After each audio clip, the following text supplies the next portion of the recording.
শ্বাহিন আলম। যি ৰিজাল্ট হৈছে মই বহুত আনন্দিত। মোৰ এই সফলতাত মোৰ অভিভাৱকসকলৰ লগতে মোৰ শিক্ষকসকলে বহুতখিনি সহায় কৰিছে। শিক্ষকসকলে মোক 2টা পঞ্চায়ত স্কুললৈকে ক্লাছ কৰাৰ পিছতো আকৌ আমাক নাইট ক্লাছৰ ব্যৱস্থা কৰি দিছিলে আৰু নাইট ক্লাছত আমি বহুতখিনি সহায় পাইছোঁ। শিক্ষকসকলে আমাৰ কাৰণে বহুতখিনি কষ্ট কৰিছে। তেওঁলোকক মই ধন্যবাদ জ্ঞাপন কৰিছোঁ আৰু মোৰ অভিভাৱকসকলেও যথেষ্টখিনি সহায় কৰিছে। মই 87.5% লাভ কৰিছোঁ। মই বৰগুৰি জাতীয় বিদ্যালয় ছিনিয়ৰ ছেকেণ্ডেৰীৰ পৰা অধ্যয়ন কৰিছিলোঁ। মই 6টা বিষয়তে লেটাৰ লাভ কৰিবলৈ সক্ষম হৈছোঁ।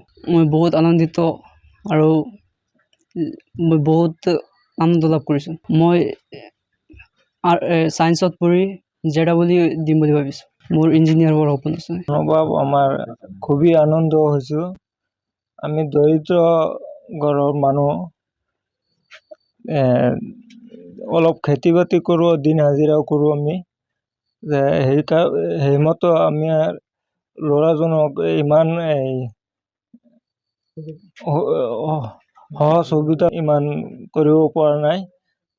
খুবই আনন্দিত হৈছোঁ।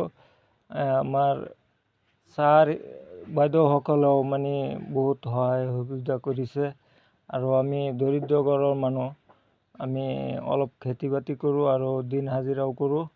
কৰি পেলাই মানে আমি ইমান কৰিব পৰা নাই, বেছি সুবিধা দিব পৰা নাই। আমি 6টা লেটাৰ পাইছে, আমি খুবেই আনন্দিত হৈছোঁ আৰু চৰকাৰে যাতে সহায় কৰে। ঘৰ 1 নম্বৰ বৰগুৰি।